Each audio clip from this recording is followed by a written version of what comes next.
Ben hayatımda böyle bir yolculuk yaşamadım. Gerçekten hayatımın şoklarından birini yaşadım. Bitti mi bitti ama inanılmazdı. Ayakkabıları çıkarttırıyorlar, poşetlere koyduruyorlar. Bu minik kardeşimiz geldi, beni bir şekilde buldu. Eliyle gel dedi. O kadar bilmiyorum ki nasıl bir yere gittiğimi. This one? Yeah. Okay.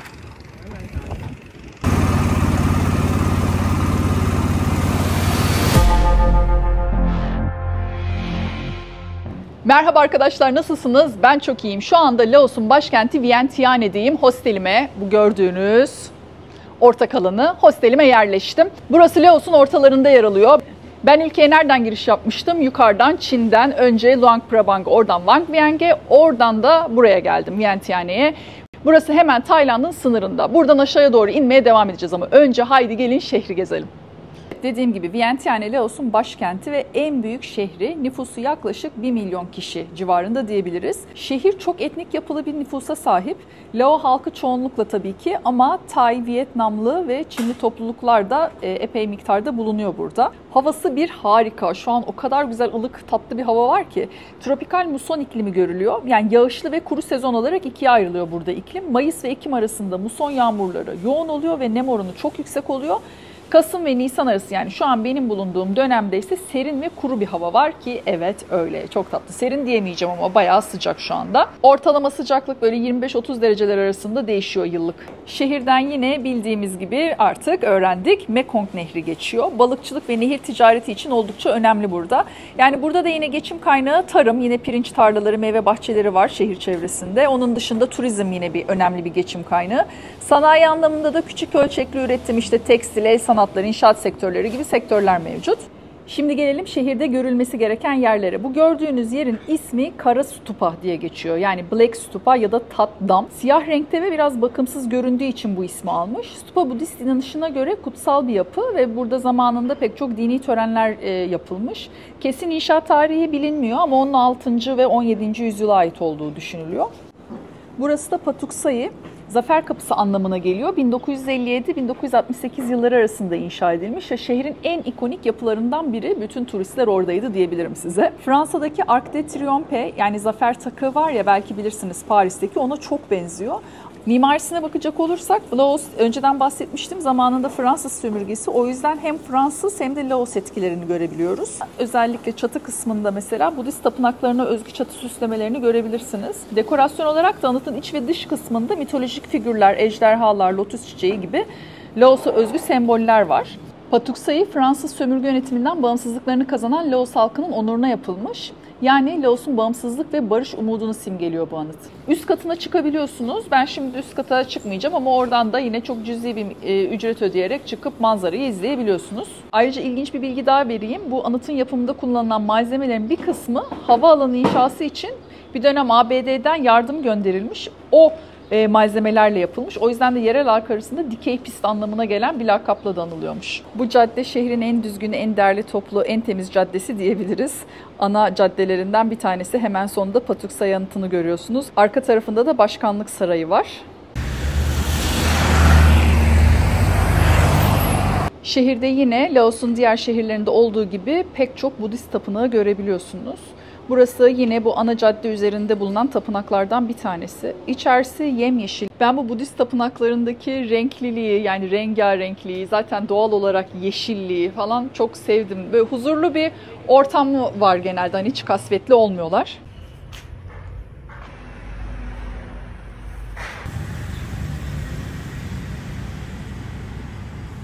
Hastanesi ambulansları nasıl diye merak ediyorsanız onları da çektim sizin için. Böyle renkli renkli arabaları var. Arabaların dışında bir de Pathat Luang, yani Laos'un en kutsal Budist tapınağı, altın kaplı bir stupa varmış burada.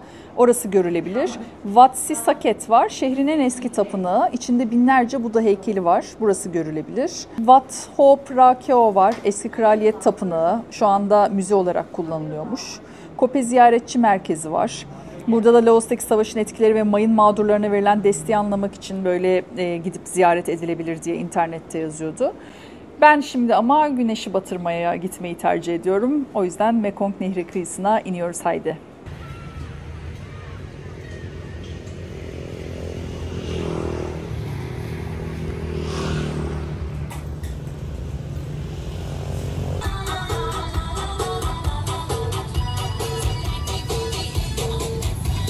Ben de şuraya şöyle oturuvereyim. Hemen nehrin karşısı Tayland bu arada. Artık iyice dibine gelmiş durumdayım. Buralar artık bayağı çöp oldu. Mesela şu gördüğünüz kadın var ya. Böyle buradan böyle yürüdü. Gitti, sanki orası çöplükmüş gibi oraya elindeki plastik tabakları attı. Bu çevreye çöp atan insanların zihniyeti böyle biraz. Yani böyle hani biraz öteye atınca halının altına süpürmek diyoruz buna. Ki bu halının altı da değil, gayet benim gözümün önü şurası. Ama etraf oldukça pis, onu söyleyebilirim. Maalesef. Yemek vakti. Şimdi menüye bir göz atalım. Rice salat 60 bin 50 binler, işte 18 bin burada şeyler, pilavlar. Daha pahalı bu arada diğer gittiğim yerlerden, Laos'taki birçok yer için söylüyorum şu an gezdiğim. Ama burada fiyatlar uygun, öyle görüyorum, o yüzden oturdum zaten. Mesela noodle var burada, işte karidesli bir şeyli falan. 60 bin 90 bin arasında. 3-0 atıp 1.6 ile çarpıyoruz. Karidesli pilavım geldi. Lezzeti nasılmış hemen bakıyoruz.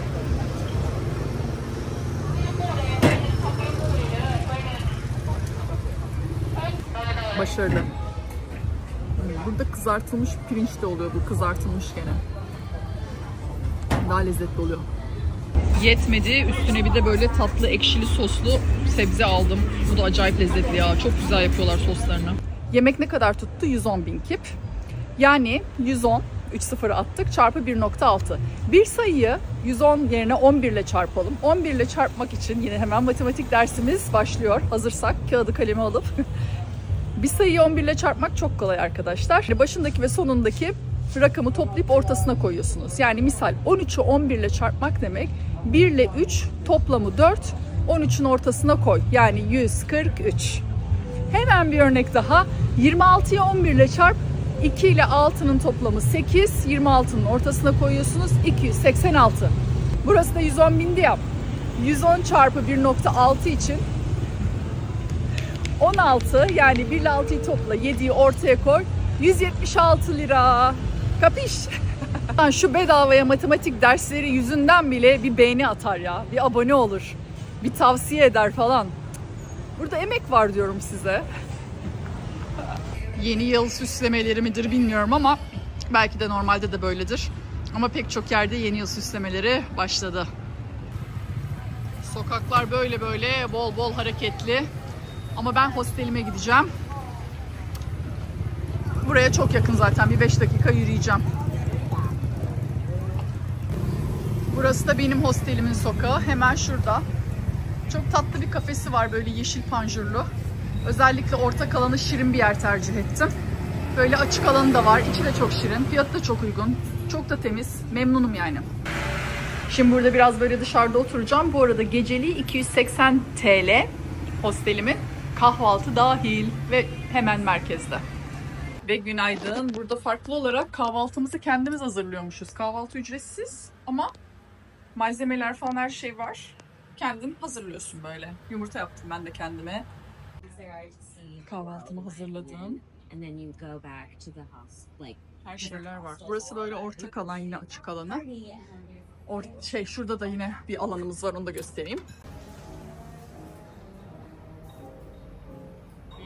Böyle tatlış bir kafesi var burada.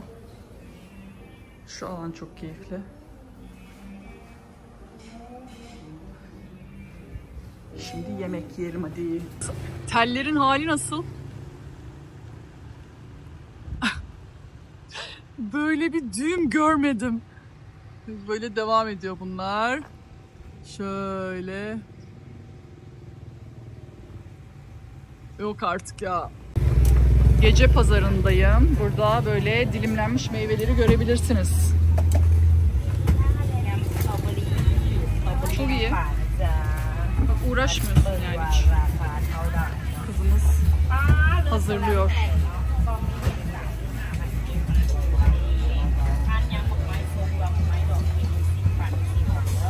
30 bin diyor ya. Yani Burada valla bizim paramız değerli, yani onu söyleyebilirim. O habire ucuz diyorum da bu buradaki insanlar için ucuz anlamına gelmiyor arkadaşlar. Bizim paramız burada değerli.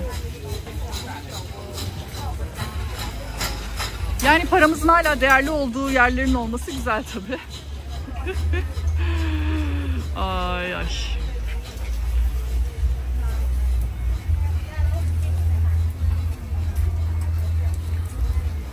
Yok yok, çeşit çeşit.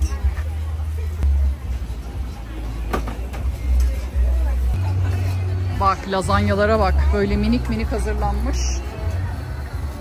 Çok da güzel gözüküyor ha. Ispanaklısı da var. Hello. How much is it? 50,000 yen. 50. 50. Okay. 50 binmiş fiyatı. Thank you. Thank you.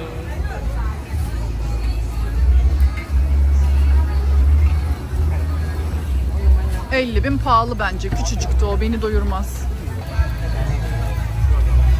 Deniz mahsullerimiz.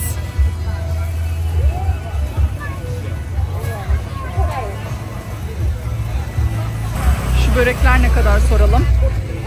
Hello, how much is it? 10,000. 10,000 and what's in it? Vegetables? Vegetable, chicken, and pork. Okay, one with vegetable please.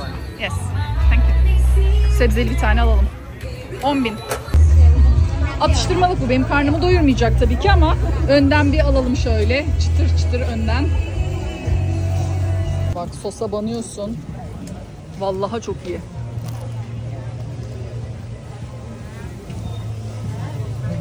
Çok lezzetli. 3 tane daha alacağım şimdi gidip. Gerçekten öyle yapacağım. Çok iyiydi. 3. Toplamda 4 yemiş olacağım. 40.000'e bugünü kapatırım ben. Oley. Bugün başka hiç para harcamadım. Hiç. Bütün günü kah burada, yani ön bahçede, kah arka bahçede geçirdim diyebiliriz. Hosteldeyim. Saat 6'da kalkacak otobüsüm. Böyle şimdi meyve aldım. Çok fazla meyve satanlar var etrafta ve çeşit çeşit meyveler. Ben ananas aldım. Az önce bir şey yedim. Çok değişik bir şeydi. Böyle yiyorsun, sonra posasını dışarı çıkartıyorsun. Yani böyle çiğniyorsun, bütün suyu akıyor. Onu içiyorsun gibi. Ondan sonra da atıyorsun. Çünkü gerisi yenecek gibi değil. Böyle sert. Bu ananas ama çok güzel. Bunun böyle hepsinin fiyatı 15.000. Ki bence Vientiane için 2 gün falan yeterli. Yani çok fazla bana göre bir şey yok şehirde. O yüzden burası böyle bir ara durak oldu. Bugün hareket ediyorum. Nereye? Daha da güneye doğru gidiyoruz. Hemen yine harita üzerinde görelim. Gideceğim yer Laos'un en güneyinde, Kamboçya sınırında hemen. 4000 Adalar diye bir yer. Böylece Laos'u en kuzeyden en güneye kadar karayoluyla arşınlamış olacağım. Ay biraz çıkayım artık ya. Saat 4 oldu. Otobüsüm 6'da demiştim. Bu arada gece bineceğim. Sabah orada olacağım. Yataklı. Sleeping bus diye geçiyor. Bir otobüse bineceğim öyle yataklı. Sonra normal bir otobüse bineceğim. Sonra bir tekneyle adaya geçeceğim falan derken böyle akşam 6'da çıkacağım yolculuğum. Selam tatlım. Ya çok kokuyor bu çiçekler ya. Vallahi uf. Akşam 6'da çıkacağım yolculuğum. Sabah 8 mi ne öyle bir şey. Varacağım. Sonra tekrar buraya döneceğim için eşyalarımın büyük bir kısmını hostele bıraktım. Bir günlüğüne $1'dan eşyaları almayı kabul ettiler. Yaklaşık bir haftaya falan geri dönmüş olacağım. Çünkü buradan sonra Vietnam'a uçağım var. Böyle gitmeden Vientiane'nin sokaklarını da göstereyim istediğim için bol bol çekim alıyorum size. Yılbaşı süslemeleri. Tapınağa da gireyim şöyle bir bakalım. Yılbaşında nerede olacağım hiç belli değildi ama artık belli oldu. 4000 Adalar'da olacağım. 3 gün kalacağım orada. Kendime özel bir oda tuttum. Yine çok süslü bir tapınak görüyoruz.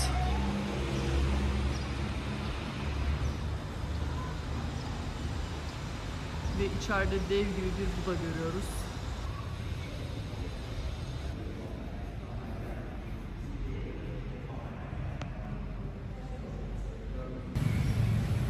Biraz ürkünç değil mi ya?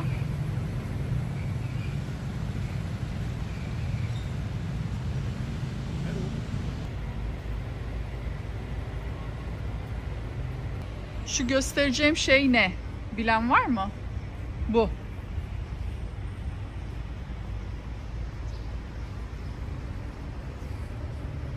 Hiç bilemedim. Yazmıyor da bir şey.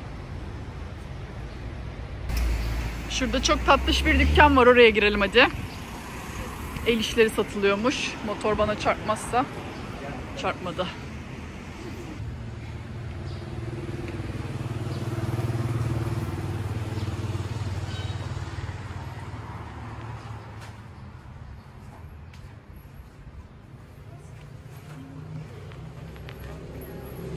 Allah'ım ne kadar çok şey var. Benim için böyle nerede ne bulacağımı bilemediğim haller bunlar.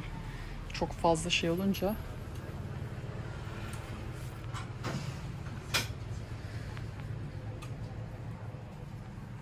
Excuse me.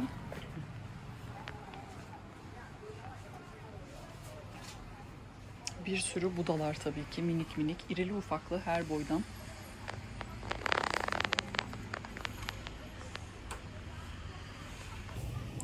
Saatler.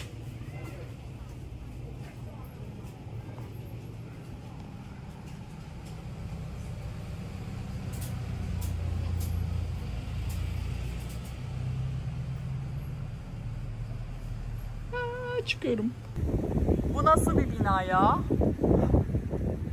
İnce uzun. Ay çok komiksin. Çıktık, yola gidiyoruz. Bir sürü turistle birlikte elbette.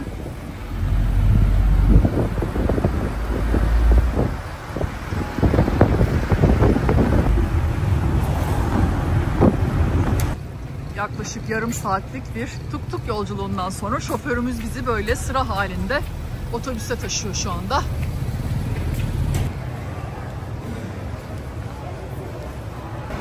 Evet, otobüsler bunlar. Hangisine bineceğiz bakalım? Vientiane Faxe şu. Bizimki bu. O değil, buymuş. Bilmiyorum vallahi, hepimiz şaşkınız yani. Şoförün söylediği diğeriydi aslında. Sonra oradan bizi buna yönlendirdiler. Öyle gidiyoruz. Çantaları bıraktırdılar. 45 dakika sonra kapıları açacaklarını söylediler. 7.30'da yani. Otobüste 8'de kalkacak. O yüzden böyle dolanıyorum orada burada. Biraz yolluk bir şeyler alayım bari. Bir bakkalcı bulayım. Her zaman plakasının resmini çekerim. Çünkü mesela bıraktığım yerde değildi otobüs. Başka yere geçmiş. Molada falan da çekin ki karıştırmayın sonra otobüsleri. Alıyorlar. İlk defa yataklı bir otobüste gideceğim. Yataklı tren duydum da otobüs ilk. Ayakkabıları çıkarttırıyorlar, poşetlere koyduruyorlar. Böyle poşet verdiler.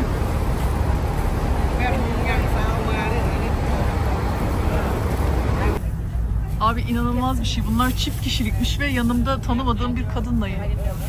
Yani böyle birlikte yatacağız. Çok iyi, komik.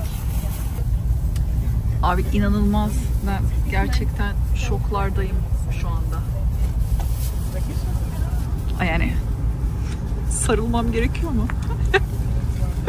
Ay yemin ederim sinirim bozuldu. Şaka yani. Bak first class dedikleri hikayenin prizlerini de görün. First class burası yani. Yani bu arada erkekler de birlikte yatıyorlar. Ya olacak iş değil ya. Yani geniş açı aldım böyle. Hay Allah.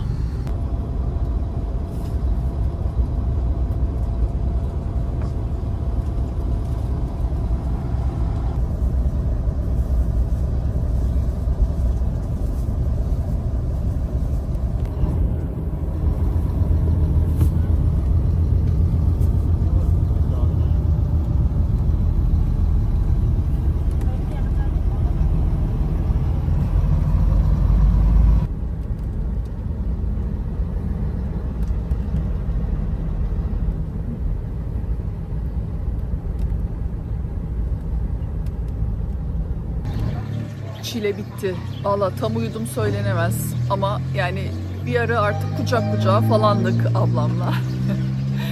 Bir süre sonra şey oluyoruz. Önemli olmuyor yani böyle sıcak sıcak uyuduk.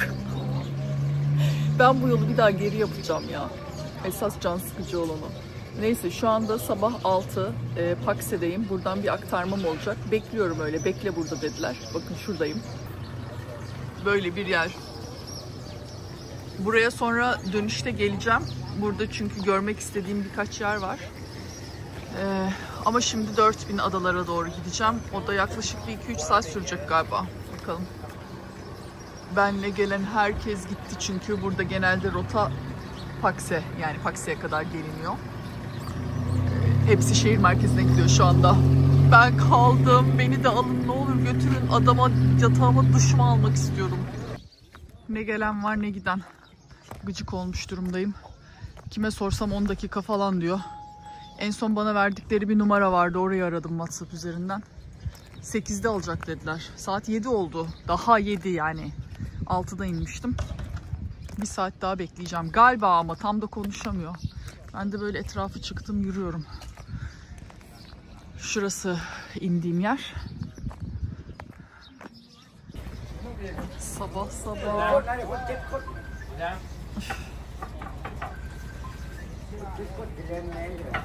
Ben hala bekliyorum işte. Bu minik kardeşimiz geldi, beni bir şekilde buldu. Eliyle gel dedi. Ben dedim Port Thousand Island mı? Kafa salladı. Öyle peşine takıldım gidiyorum. Beni nereden nasıl buldu? Herhalde burada soruşturdu falan, ne bileyim. Sonunda. Evet. En önüne kaptım. Oturabilir miyim dedim. Tamam dedi. Vücut dili tamamen. Ay şaka, gene indirdiler bizi. 8.30'da kalkacak dediler. Saat 7:50. Böyle bekliyoruz gene ya. Birileri daha var burada. Neyi bekliyoruz anlamadım. Şoförün sempatikliği olmasa sinirleneceğim ama sinirlenemiyorum. O kadar şirin bir tip ki. Saat 8 ve dedi ki 9'a doğru kalkacak. Dedim ne yaptınız ya? 6'dan beri ha 10 dakika, ha yarım saat, ha 8, ha 9. Ben dedim gezmeye gidiyorum. Etrafı dolanacağım. Tamam 8.30'da burada ol dediler. O yüzden böyle size hafif hafif etrafı göstereyim. Şirinmiş buralar ya içerilere girdikçe. İlk gördüğüm yer tabii böyle otobüs durağı olduğu için ve çevresi oldukça yani şeydi de pisti de. Ama buralar şirinleşti şimdi.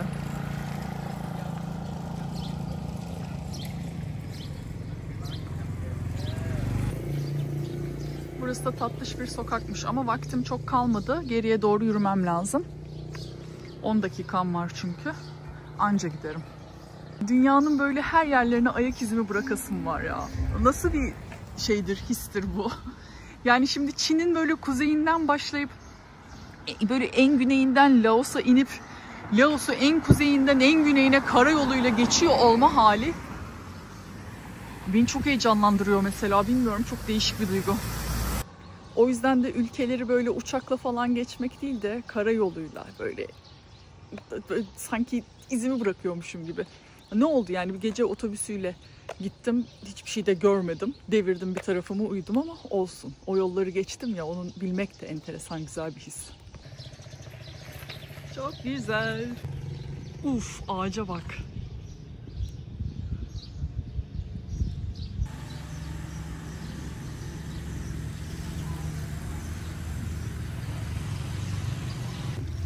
Şartlara adapte olacaksın, kabulleneceksin. Başta bir şokunu yaşıyorsun, ondan sonra ya durum bu diyorsun ya. Şöyle bir nefes alıp veriyorsun, rahatlıyorsun. Misal. Yani burada böyle ilk bekledim bir sinirlendim, o belirsizlik, ne yapacağım, nereye gideceğim, kimse düzgün bilgi vermiyor falan. Sonra bıraktım. Ya dedim elbet gideceğiz yani. Ondan sonra şimdi bak mesela böyle fazladır bekliyorum ya. Burayı geziyorum. Ya madem bekliyorum dedim, etrafı göreyim işte. Pakse'yi görmüş oluyoruz. Tatlılar. Ya da mesela yataklı otobüsü diyelim. Başta böyle bir şok. Bu ne dedim ya. Yani korkunç. Nasıl uyuyacağım ben burada falan. Sonra biliyordum ama yani buna da adapte oluruz diye. Oldum. Yani oluyorsun, kabulleniyorsun. Ama çok güzelsiniz siz. Yani çok da şey yapmamak lazım. Bu kokmuyor. Sen kokmuyorsun. Çiçek ve ağaç delisi ben.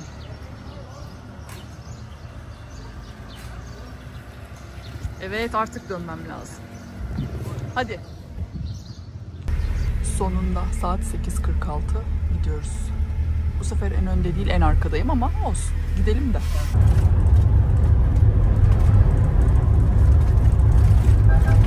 Yol yemyeşil ama öyle bir zıplıyoruz ki az önce komple yerimden havalandım.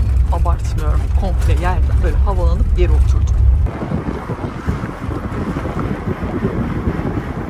Saat 11:20. Şimdi minibüsten indim.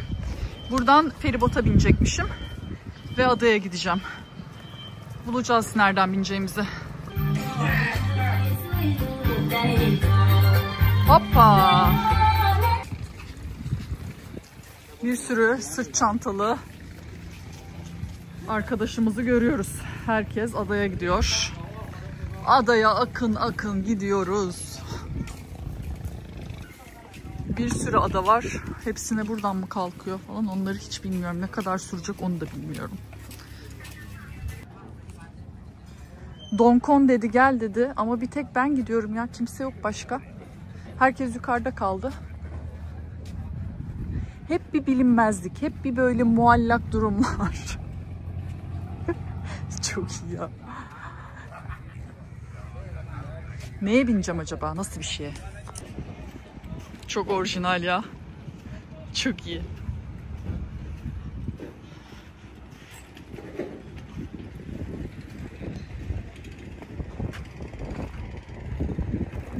O kadar bilmiyorum ki nasıl bir yere gittiğimi.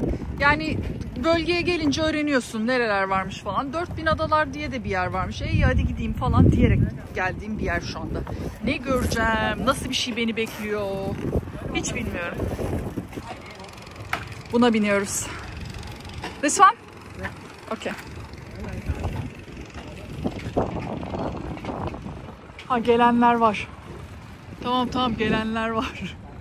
Yalnız değilim. 2 tane ada çok popüler. Donkon ve Donnet mi? Det mi ne? Gezeceğiz ikisini de zaten. İkisinin arasında bağlantı var. Bir köprü var. Harita üzerinde gördüm. Yok herkes Dondet'e gidiyor. Dondet daha böyle hareketliymiş. Donkon yani benim gideceğim daha sakin bir adaymış. Ama benimki tam ikisinin ortasında. Ortasında geçen nehrin kenarında bir yer. O yüzden puanı falan da çok yüksekti. Yani 2 adayı da yaşayabileceğim rahatlıkla bir yer. Umuyorum ki. Gidiyoruz sonunda.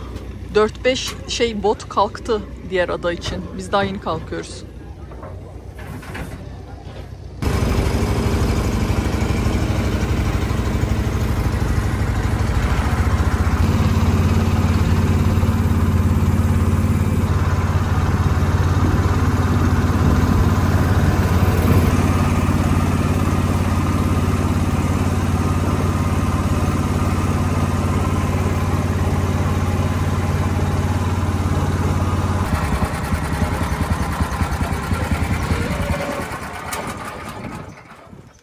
Adama ayak bastım. Otelim de hemen burada zaten.